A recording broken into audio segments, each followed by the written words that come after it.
Welcome to History vs. Hollywood. Please head to historyvshollywood.substack.com to subscribe and always be the first to hear about a new episode directly to your inbox. Enjoy the show.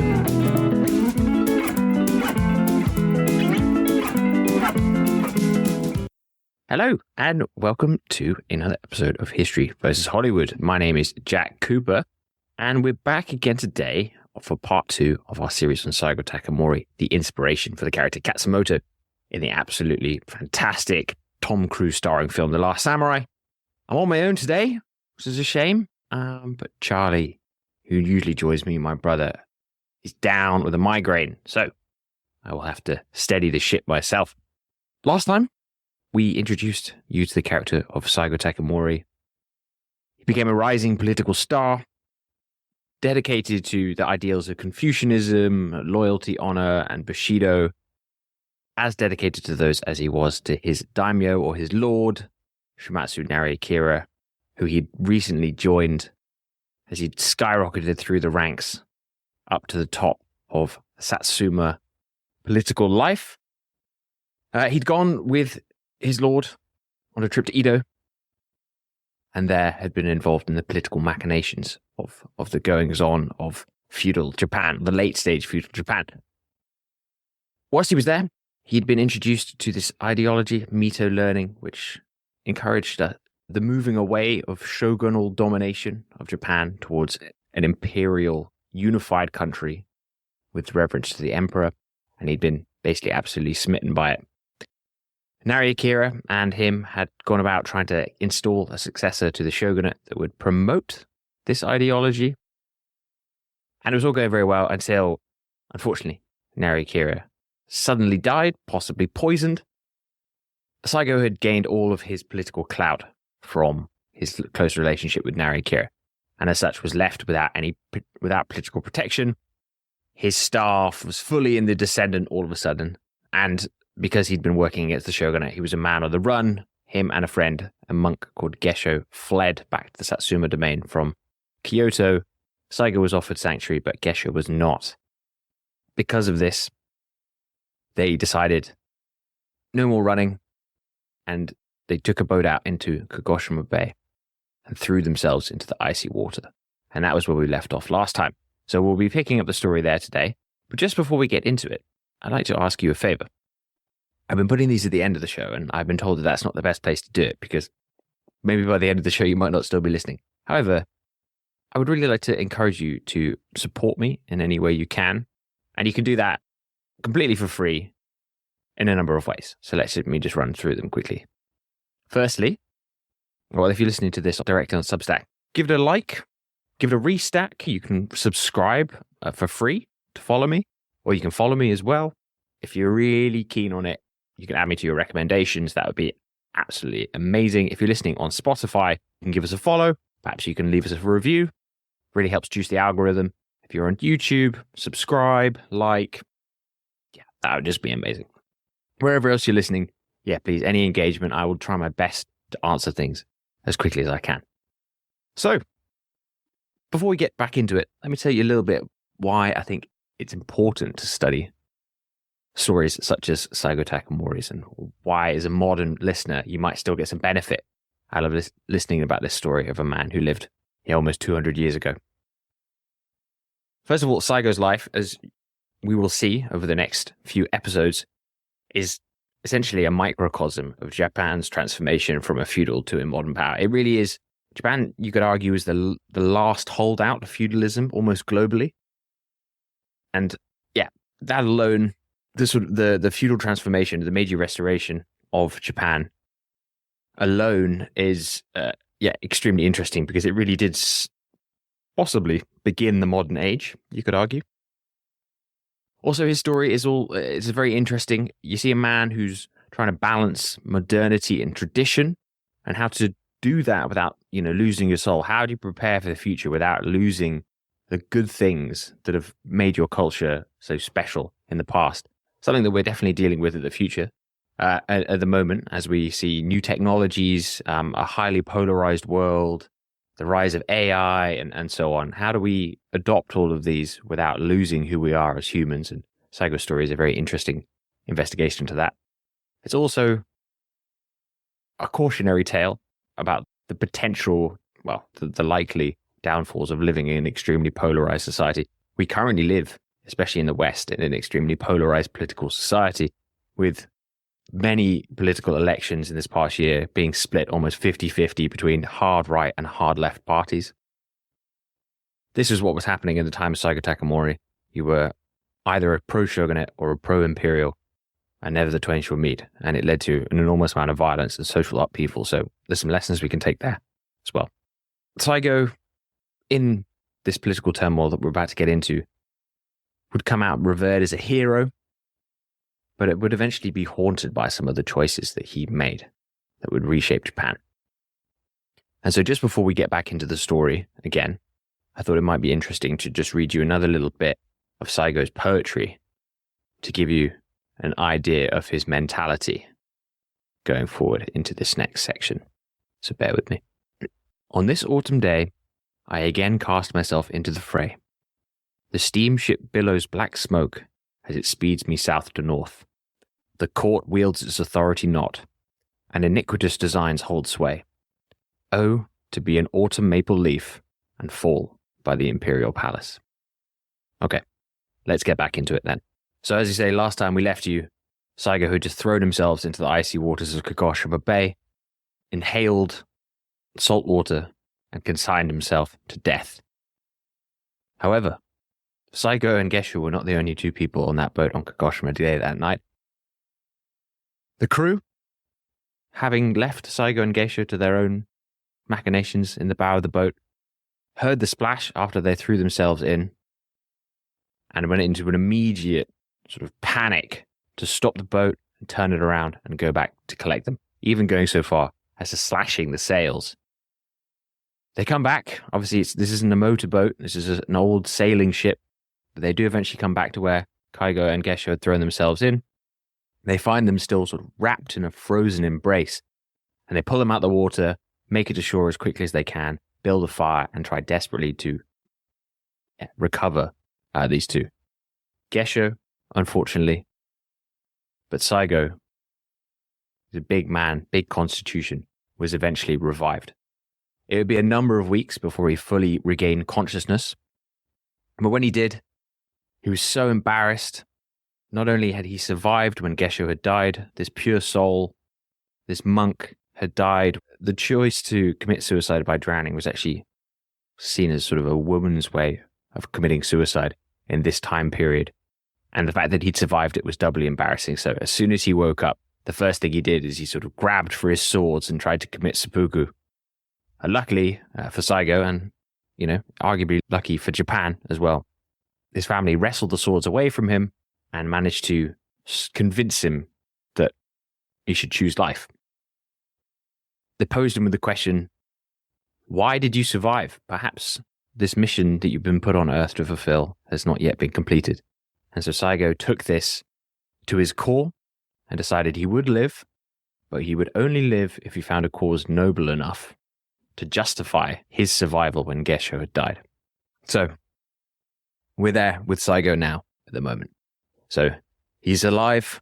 Unfortunately for him, the fact that he survived his suicide attempts means that he's still very much a wanted man. The shogunal police are still looking for him. And by this time, they're starting to arrive in Kagoshima. The Satsuma domain, still not big fans of Saigo, to be honest, at this point. And so they make the decision to send him into internal exile.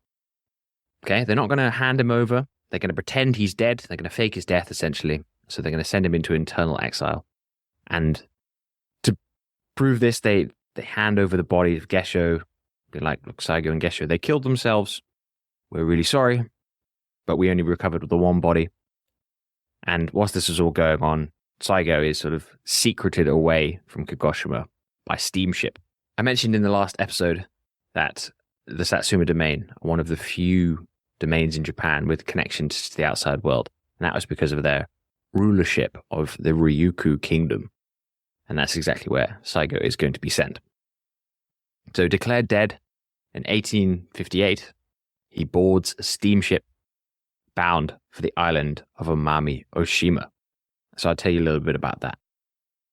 So the Amami Islands are part of the Ryukyu Kingdom, which is now modern-day Okinawa. Been part of the Satsuma Kingdom for about 2 centuries. And although they were legally part of Japan, they paid taxes. They had Japanese installed governors, things like that. They were socially and culturally very different.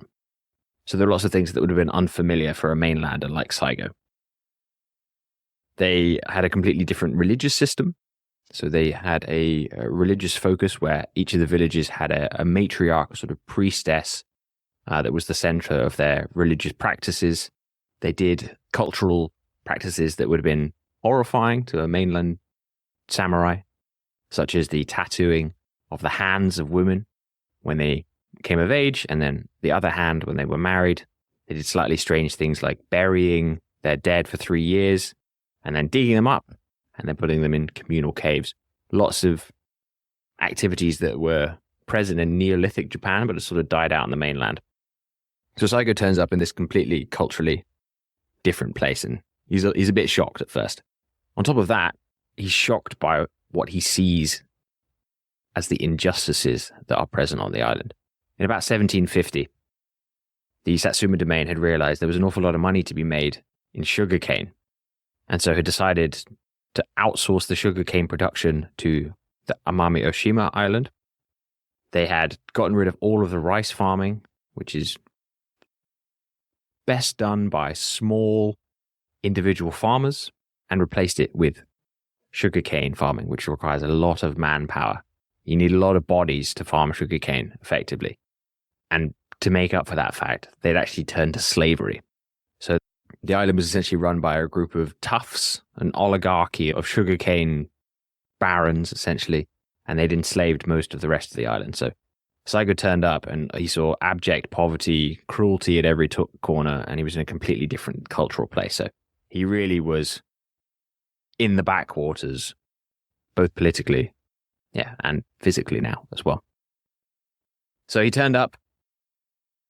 He was a man of great potential, and his opportunities in his career, as he sees it, has been taken away from him. He's now hundreds of miles from all of his friends and family, and was naturally pretty upset about it. Instead of moving into the villages, he built himself a house away from the main population centers, and this sort of huge 6-foot, 240 pounds, big taciturn bear-like creature essentially brooded and sulked in the woods. He would have been a sort of almost mythical figure, I imagine, to the local children, seeing how the bravest of them could get close enough to the big, scary mainland samurai. And it was probably groups of small children that would eventually bring Saigo out of his shell, because it wouldn't be long after he arrived on the island before Saigo hit a turning point and decided to throw himself wholeheartedly into island life. We mentioned last time about his time at the Goju. Most of the time he spent there was actually more on academics and teaching, as the older boys had to teach the younger boys. Saigo had always loved teaching, and it seemed that this was what coaxed him out of his solitary isolation on the island, as he became the teacher for some of the local school children. I imagine they sort of won him over with their charm. So he became a local school teacher, sort of rekindled his love for teaching, gave him a purpose, and he started to famously go through sort of small acts of kindness. He was still a full samurai, so he still received his stipend from the Satsuma domain, so his salary, which came as food and oil and so on and so on. And he started basically giving it all away. It said that he was so sort of anal about everything in his stipend being correct, because he was giving most of it away. And so there's legends that abound on the island about his time there, that he defended the poor, taught school children, dealt with injustice wherever he saw it, and overthrew despots.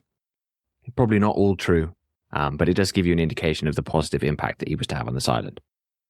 Now that his depression was sort of over and he was more out of his shell, he became what he naturally was to the islanders, which was essentially the most eligible bachelor on Amami Oshima. He was a mainlander, he was from the high ranks of the Satsuma political life. And so a lot of local bigwigs started offering him daughters. Now, at first he declined because, well, I don't think he morally really agreed with the idea of having an island wife. He thought it was slightly beneath him. It also wasn't very pleasant being an island wife either. They were definitely second-class citizens, far more second-class than even mainland wives, who, believe me, didn't have a very positive time. The mainland samurai could remarry without needing to divorce. They were not allowed to follow him back to the mainland, and at some point when the children were of age, they would be removed and brought to the mainland to be raised by their father. So being an island wife was, you had a pretty unpleasant future ahead of you, I'd say.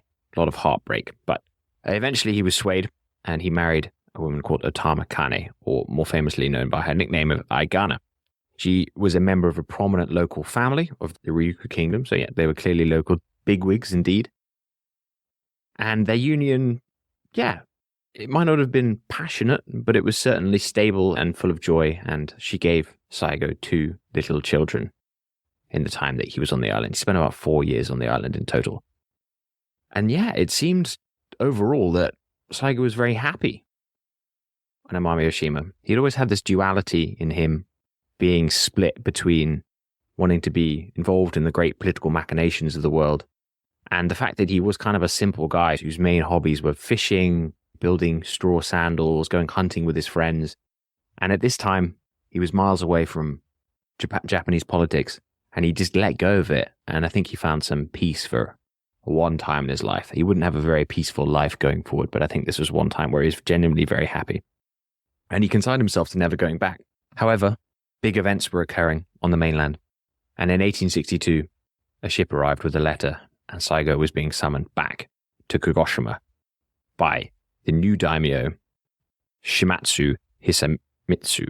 There was a lot of political turmoil brewing on the mainland, and they needed a man with experience in Edo and Kyoto, and Saigo's friends had been lobbying to get him back for some time, and so now the time was right. Saigo left Amami with a heavy heart, torn between his newfound peace and the call of duty on the mainland. On the mainland, political factions were forming, political clashes were happening, and the tension was brewing between the now much larger pro-imperial ideology that had swept the country and the shogunate that was at this point near breaking. Saigo's time in exile had tempered his spirit, but would it be enough to guide him through the upheaval ahead? I guess let's see. So as Saigo returned, he sensed the world he was re-entering was on the brink of collapse. His peace had been restorative, but it was now fleeting, and a new chapter of his life awaited. So, let's set the political scene a little bit for you here, just to catch everyone up. So, we have a couple of sides that we need to deal with here. On one side, we have the shogun, the top warlord. They've been ruling Japan for 250 years, and they're relying on feudal loyalty of the daimyo, the major lords, and rigid societal structure to remain in charge. Their authority at this point was increasingly questioned due to their perceived weakness. The current shogun was very ill and very infirm, and there was a lot of external pressure from the Western powers, and Japan was looking for strong leadership at this time. They wanted to maintain the status quo and keep the shogun as the supreme power, and still handling the foreign powers, but in cautious ways, and they wanted to avoid any military conflict, because at this point they didn't really have the power to pull it off. And then on the other side, you have the pro-imperial forces. We could maybe split that down again as well. So you have the radicals. Okay, these are the guys who are, well, this might explain it for you. This is their slogan. It's called Sono Joy. I probably pronounced that terribly. Very sorry. Which means revere the emperor, expel the barbarians. And they called for the immediate removal of foreigners and the restoration of the emperor's absolute authority over the realm. And then you had the more moderates, such as the Satsuma domain, where Saigo is from, and they sought reform. They wanted to combine the traditional values of the existing political structure at this time, ruled by daimyos, with modernization to strengthen Japan against foreign threats. They supported restoring the emperor's influence but wanted a more pragmatic approach to foreign relations. And I think the main reason that they were keen on bringing the emperor back is because it would help to eclipse the Tokugawa shogunate, as the Satsumas were not fans. In the pro-imperial forces, there was rivalries forming, basically because of a difference in methodologies that we've just covered as well. The Chosu, which is the main hub of the radicals, begin clashing with moderates like Satsuma over methods and ideologies, and we'll get into that in just a moment. And although the Satsumas had initially cooperated with the shogunate and would continue to do for some while, they were beginning to grow disillusioned with their failures and decided to position themselves as potential reformers. Okay, so that's the political landscape then. Let's get back into the story. So Saigo has been summoned. I don't want to go into too much detail, but essentially he came back, was very upset with his lord for, first of all, sending him away. And in his time away, he'd become a bit of a legend for the pro-imperial forces because essentially he tried to commit suicide whilst pushing the pro-imperial regime. Everyone had seen that. They're like, this is the guy. It's sort of almost godlike reverence by some of the radicals as well. And he came back and was traveling around, going back to working for Hisamitsu, who was not a radical. He was much more moderate and wanted to maintain the existing political structure. Saigo made the mistake of letting all of this reverence go to his head. You know, it really was heady stuff after essentially being in the political backwaters for almost 4 years. He made the mistake of openly criticizing Hisamatsu to some of the radicals once, I guess, just trying to show off. You've got to remember at this point, he's still quite a young man. Unfortunately, the word got back to Hisamatsu, who was furious with him. That is one thing you just do not do in feudal Japan, is you do not badmouth your liege lord. And so he was immediately sent back into exile, this time in much more harsh conditions. He was sent to a far-flung part of Japan and kept in a cage outside initially. He eventually won over his captors, began teaching again, managed to find some peace, but was then drawn back into the fray. He would be returning now to a Japan rife with the rivalries that we mentioned just earlier. So let's get back into that story. So it's now 1864. Saigo has been recalled from exile with a full pardon. Hisamitsu, his lord, Satsuma's daimyo, needed Saigo's leadership as Japan teetered on the brink of chaos. Upon arriving in Kagoshima, Saigo was appointed commander of Satsuma's troops in Kyoto, which marked his re-entry into the political fray. But Saigo was like, why have I been recalled? Why am I being given all these accolades? I didn't think you were very fond of me. Essentially,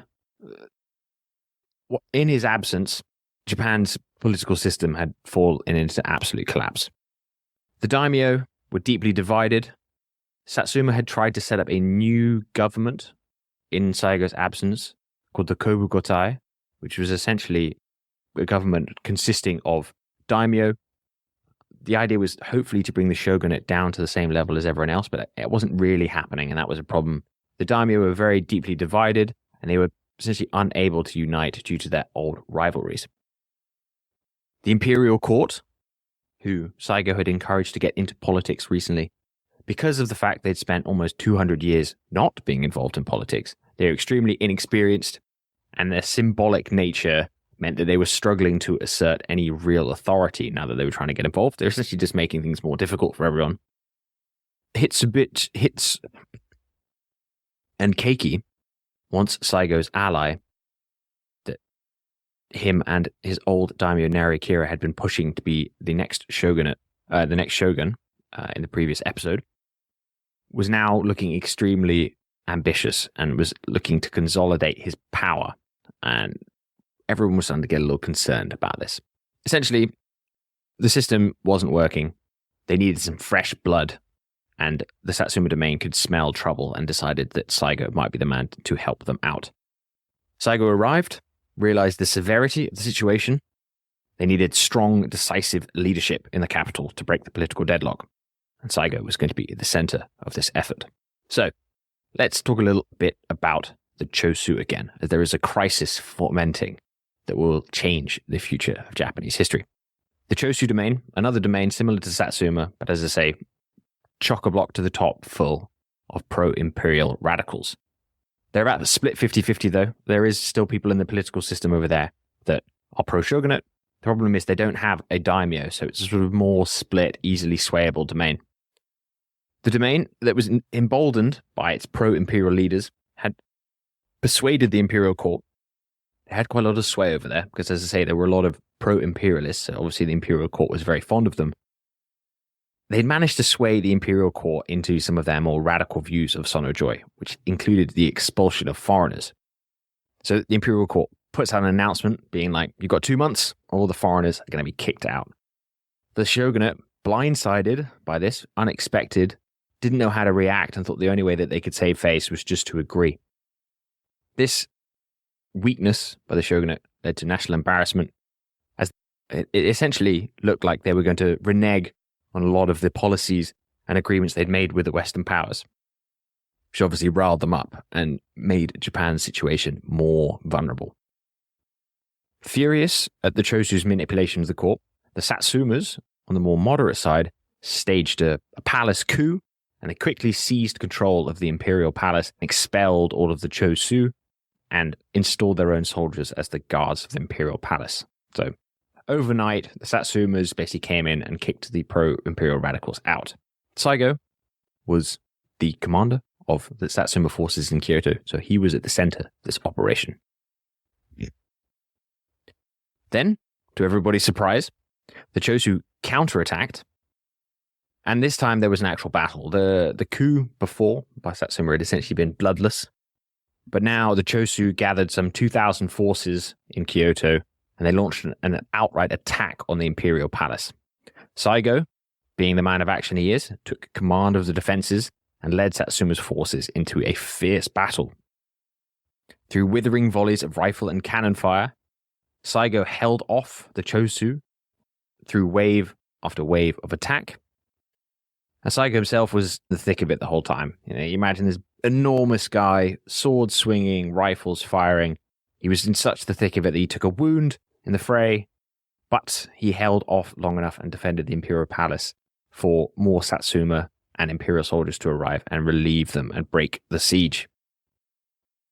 And so Saigo looks pretty good at this point. He's essentially saved the day. But although he was victorious, he was deeply troubled by what he now saw as escalating chaos. He began to believe that the main cause for this chaos within Japan was the shogunate's inability to govern. He saw that as a growing liability. And we'll see what he does about that growing liability a bit more in the second half. So, we're going to take a little break. Please join me again as we look what the shogun and Saigo do to punish the Chosu for their insolence. We'll see you in a moment.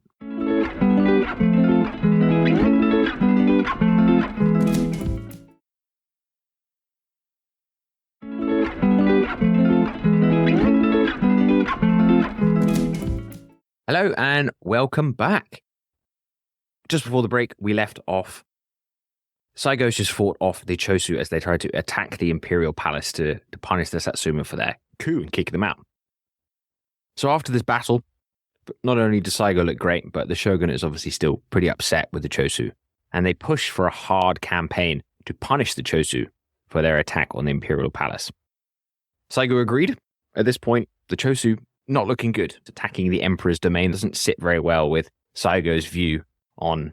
But Saigo decided that they needed to be punished, not in the way the shogunate wanted, which was a complete crushing and a wiping out of the domain, but with calculated pragmatism. Maybe just again to hammer home the point. At this point in the history of the shogunate, they're pretty weak. There's a lot of factionalism within the shogunate. They have a weak shogun at the time, and at this point, a very young child as the successor. Their constant infighting meant that the campaign to attack and punish Chosu would be massively delayed. It would take almost 4 months for them to even appoint a commander because of all the infighting, and even then, they failed to deploy sufficient troops. Saigo was pretty frustrated by their decision, but even still, because of his pretty impressive performance in defending the imperial palace, he was made the chief of staff for the allied forces. So, in a very short period of time, since his return of exile, he's kind of rocketed back to the center of Japanese politics is now leading the campaign to punish the Chosu, essentially.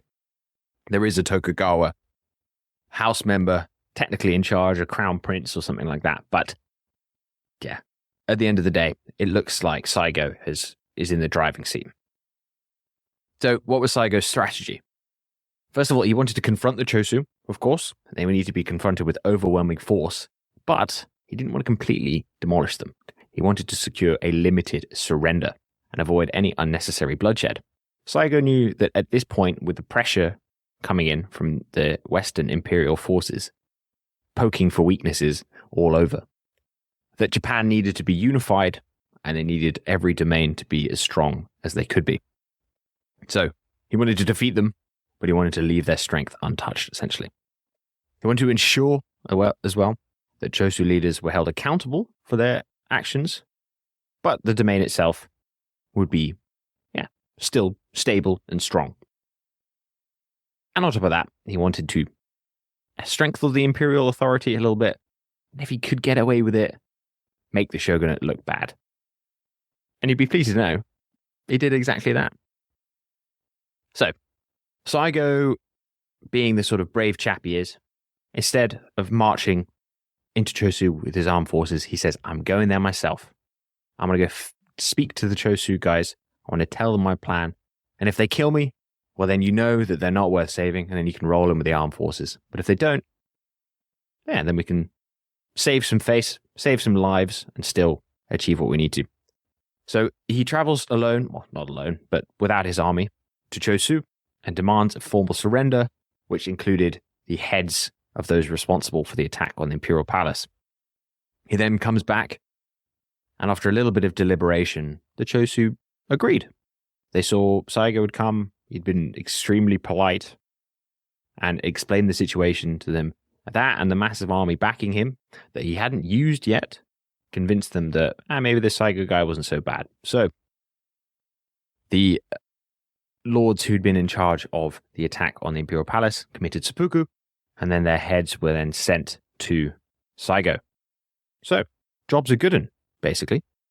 Unfortunately, as I mentioned earlier, the Chosu are pretty divided.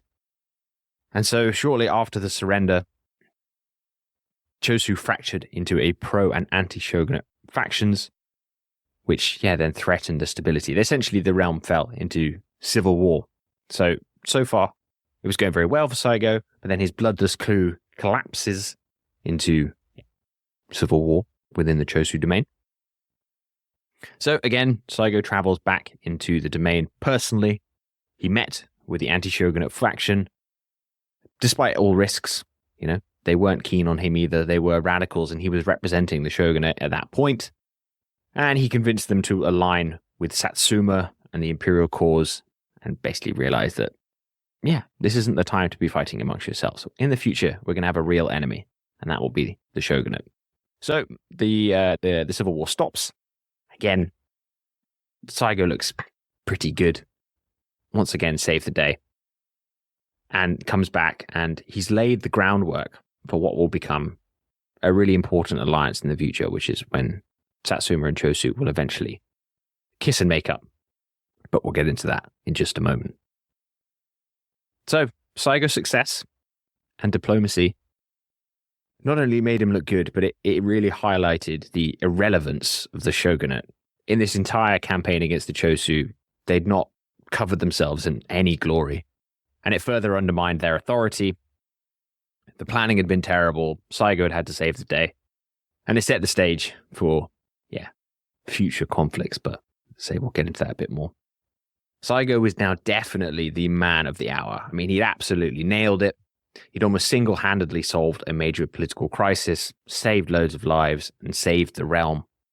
And this time, when he returned to Satsuma, even his slightly frosty lord, Hisamatsu, thought, he's made us look very good. He promoted him, gave him a fancy old sword, and at this point, he was essentially the third most powerful man in the Satsuma domain. So, below the lord and direct members of the lord's family. But he was, the Billy Big Bollocks. It was at this time as well, whilst Saigo was basking in the glory of his achievements in Kagoshima, that he met a man called Katsumoto. Katsumoto was a shogunate naval commander. So at first, Saigo was like, I have to talk to this guy from the shogun. But when they met, they actually realized they were kindred spirits, and they're both really kind of impressed with each other's intellect and grasp of the political situation. Katsumoto proposed to Saigo a future where the shogunate was abolished and the power centralized under the emperor with a strong group of daimyo governing. Saigo, as much as he'd been upset with the shogunate, at this point he'd never actually perceived a world without them at all. And as such, was pretty interested in this idea. It would solidify in his mind that action needed to be taken against the shogunate. But at this point, he wasn't interested in more war and decided to throw himself back into politics to see if he could resolve it that way. So Saigo is, now part of the leadership of the Satsuma domain. He's sort of like their foreign secretary, if the foreign secretary was still in Japan, because he's always going places on behalf of the domain and so on. At least that's how I perceive it. His leadership brought him, fame and influence, but he still remained pretty much focused on the greater good, which is nice. He did decide that it was time to secure himself a politically advantageous marriage and married a Satsuma elder's daughter, which again strengthened his ties to the domain's leadership, so good for Saigo. However, the marriage, though practical, it did lack intimacy. Saigo would find intimacy in the same sort of way that many men of the time would. Marriages were for children and for politics. Love in this time period was supposed to be found in your private life. And Saigo, he liked a geisha. Oh, yes, he did. Saigo's love life took a surprising turn upon his success when he fell for a Kyoto geisha who was so enormously fat that she was nicknamed Princess Piggy. She was known for her humor and charm, and she reflected Saigo's unpretentious nature. And even though high society saw her as unconventional and was sort of razz Saigo about it, he didn't mind. He liked him big, and he liked his Princess Piggy. Saigo's personal satisfaction at this time period actually contrasted pretty heavily with the rising storm in Japan's political landscape, where his growing stature meant increasing responsibility for what was to become a looming revolution. I mentioned earlier that Satsuma and Chosu would eventually kiss and make up. And it was around this time that they began to do so. Satsuma and Chosu overcame their rivalry, primarily spurred by how well Saigo had handled things when he'd been dealing with them in the Chosu campaign. It had really managed to sort of balm the wounds that had been caused initially in their infighting in the pro-imperial cause.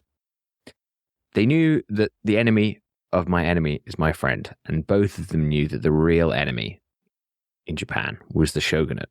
So they decided to bury the hatchet and start working for a unified pro-imperial cause, bringing together the radicals and the more moderates. It was again at this time that, actions by the shogunate really spurred this into action and made the alliance far more important, because although Saigo had negotiated pretty agreeable terms for Chosu after the campaign, however, the shogunate, again, oscillating between indecision and overextending themselves, decided to renege on those conditions and were attempting once again to punish the Chosu for their belligerence. They tried to impose harsher terms than the Satsuma guys had agreed, and this basically kicked off the whole thing again. The infighting in the Chosu domain rekindled, and this time the pro-imperial forces won quickly and kicked out any sort of pro-shogunate forces as well. And so, again, the shogun's meddling has meant that one of the domains that was previously sort of easily divided and conquerable is now firmly against them, so good move from the shogunate there. The shogunate decides, all right, we'll invade. And so they gather together a big, badly trained army, and they invade Chosu, and it goes so badly, the Chosu forces absolutely kick their asses and drive them out within a few days, and then actually counter-invade and follow the shogunal forces back into the land from their jumping off point, which were governed by pro-shogunate daimyos. So this looks doubly bad. Not only have their forces had their asses kicked, but the Chosu have now invaded the lands of allies of the shogun, which just makes them look doubly bad because they can't even look after their friends, let alone punish their enemies. Yeah, it was in the wake of all this that the alliance was fully solidified, but at this time, it was kept a secret from the shogunate. The distrust would linger for some time. I mean, they had still been fighting each other very recently, but this alliance was then to be a powerful step forward to dismantling the shogunate, which is what's coming. Then, to add fuel to the fire, the infirm Tokugawa shogunate, Tokugawa Iemochi, died in the year 1866. This created a power vacuum, and into that vacuum stepped our old friend Hitsubashi Keiki, the chap from the first episode that Saigo and Nariakira had initially been trying to put in charge, who by this time was looking more scheming and Machiavellian and very, very ambitious. The shogun decided, well, he's probably the best bet. This is not a time to hand the crown to the successor, who at this point was still a child. So Keiki was given the nod. However, he's a smart guy. He could see that the shogunate was not in a very strong position at the moment after the absolute disaster with Chosu, and so decided that he would step in and take all of the power that the shogunate offered him, but he wouldn't actually give himself the title of shogun. So he was sort of a caretaker and could keep himself apart from the legacy of the shogunate. So smart guy. However, this was obviously very concerning for Saigo and the Chosu because they now see a sort of powerful man bringing things back together for the shogunate, which is the opposite of what they want. They now are very much of the mood that the shogunate has to go. So what was Keiki's strategy? He aimed to centralize power once again in the shogunate, and he did actually want a group of daimyo to rule with him. Well, not really to rule with him, but to come along and legitimize him. And through a series of backroom dealings and political maneuverings, he did actually eventually manage to get a limited number of daimyo to come in and approve him as the shogunate. And because of this, eventually the imperial house would issue a decree naming him the next shogunate. So he sort of reluctantly, if you insist, fine, become the final Tokugawa shogun. Saigo, saw him as a symbol of everything that was wrong with the shogunate. Keiki's reforms were seen as a desperate attempt to cling to power without addressing any of the systemic corruption or inequality caused by the shogunate. Saigo also believed that Keiki's efforts to centralize power under the Tokugawa banner undermined the emperor's authority, which obviously Saigo and co sought to restore. And just in general, Saigo distrusted Keiki's political maneuverings and viewed him as insincere, using the imperial court's goodwill to protect Tokugawa dominance rather than to promote national unity, which is what Saigo believed the country needed at this point. So, at this point, Saigo is back in Kagoshima.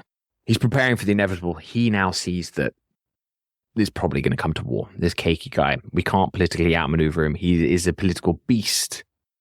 And every time we try and either get him kicked out of office or try to gather the daimyo together to throw him out, he manages to get out of the way. So what are we going to do? So he goes back to Kagoshima and he starts modernizing Satsuma's military. At this point, he starts developing more foreign relations.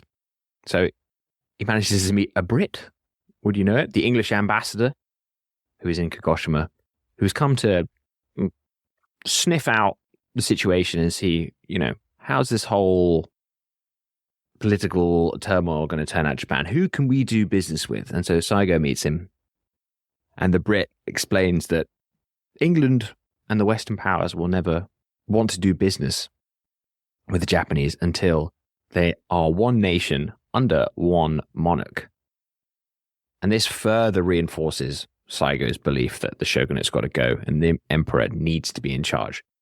In this emerging modern world, the last thing Saigo wants is for Japan to be colonized by the Westerners. They need to be strong. They need to be seen as equals by the Westerners. And so he knows the shogunate has to go and the emperor must be brought to reign over the realm. Obviously, the word got out that Saigo's back there, making military preparations. And so obviously this antagonizes the shogunate further. At this point, essentially, war is becoming increasingly unavoidable. Keiki, now the Tokugawa shogunate, worked further to consolidate his power by trying to get more loyal daimyo on his side and secretly doing deals with the emperor to make his power. Saigo's just getting sick of it at this point. But then another death occurs, which further throws the story in a new direction. The emperor himself, Emperor Komei, dies, a man that was very under the thumb of Keiki, and he's replaced by a man who would be known to history eventually as Emperor Meiji, as in the Meiji Restoration. A younger man, but definitely less manipulatable than his predecessor. So this is great for Saigo and bad for Keiki, so shakes things up a bit. At this point, Saigo decides to push back in the same way that Keiki had been pushing forward and try to use their political influence to pressure the imperial court to denounce Keiki and to strip the shogunate of all of its authority.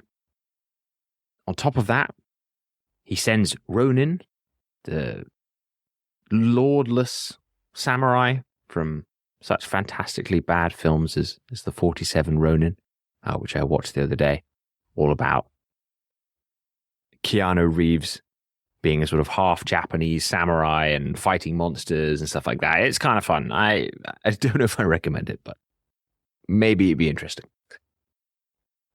He sends groups of them in secret to Edo to start preparing for sort of causing chaos and disruption in the capital. This starts to work, and Saigo eventually marches his troops towards Kyoto and storms into the imperial palaces and demands that the imperials dissolve the shogunate. And so, after almost 250 years, in late 1866, the imperial court dissolves the court of the shogunate. Saigo has managed to get one over on Keiki. However, Keiki strikes back and preemptively resigns. So before the shogunate is dissolved, he resigns as shogun. So now the shogunate has been resolved, but he wasn't the shogun, so it doesn't matter for him. And he tries to hold on as the leader and thinks that maybe he can still rule it in some capacity. This, again, he's sort of outmaneuvered Saigo, because a lot of Saigo's allies are like, well, he's resigned, so do we really need to go kill him? Even though Saigo is convinced that this needs to happen. But Keiki's once again pulled a fast one on him, so Saigo decides to throw a Hail Mary. He reaches out to his Ronin in Edo and says, attack Edo Castle, which is Keiki's home base. So in the night, they attack Edo Castle and they set it on fire. And now, not only has Keiki been obviously massively politically challenged over and over again up to this point by Saigo, that he's managed to step out of the way of it each time and not come to a conflict, but now he's been physically attacked by Saigo's troops. And this will challenge his Bushido. His honor as a warrior has now been pressed. So Keiki knows that Saigo has finally backed him into a corner. He has nowhere to go and decides the only way to save face in this situation is to attack. So, humiliated but resolute, Keiki marshaled the remnants of the Tokugawa forces and strikes out towards Saigo. He believed the only thing that could save his reputation now, and potentially the shogunate, would be a victory in battle against Saigo and the pro-imperial forces. So, he marches out and heads for Kyoto. Saigo countermarches. He leads the combined Satsuma and Chosu forces and prepares to meet the Tokugawa forces on the battlefield. Both armies now have met near the village of Toba, and at dusk, Saigo travels to the front and he watches as his cannons roared to life, lighting up the sky and signaling the start of the Battle of Toba Fushimi, the first battle in what was to be known as the Boshin Wars, the war in which the Tokugawa shogunate would fall and the Meiji Restoration would be the outcome. But that is a story for another time, and we'll have to get into it next episode. So, there we have it.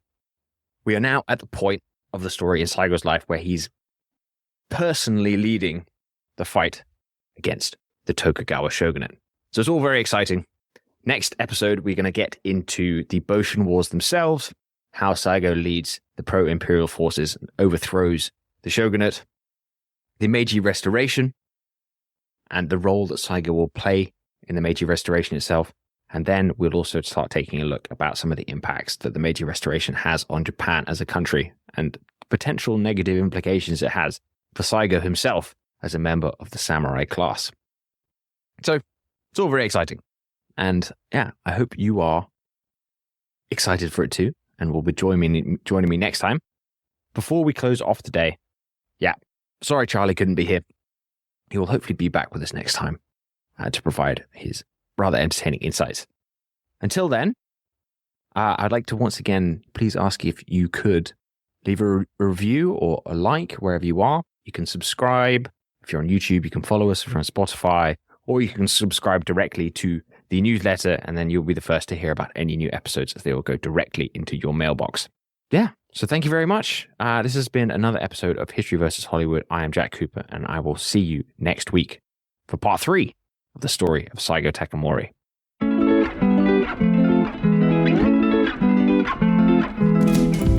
Thank you again for listening to an episode of History vs. Hollywood. I really hope you've enjoyed the show. You might have noticed, but I'm just beginning to get this show off the ground, and it would be invaluable to have your support in doing so. The best way you can help us out is by leaving a review wherever you are listening. You can do this on Spotify, Apple Music, YouTube, wherever. If you happen to be listening directly in Substack, perhaps you could just let me know what you thought in the comments. If you like the show, please go ahead and like it. You can restack it, or if you really like the show, then perhaps you would consider adding me to your recommendations. That would be absolutely amazing. On top of that, there is a paid option, so you could consider upgrading your subscription. That would go a very long way to supporting me, helping me pay my artists and contributors, and buy research materials that make this all possible. But that's completely optional. I'm just happy to have you here and listening. So thank you once again, and we'll see you next time for another episode of History vs. Hollywood. Goodbye.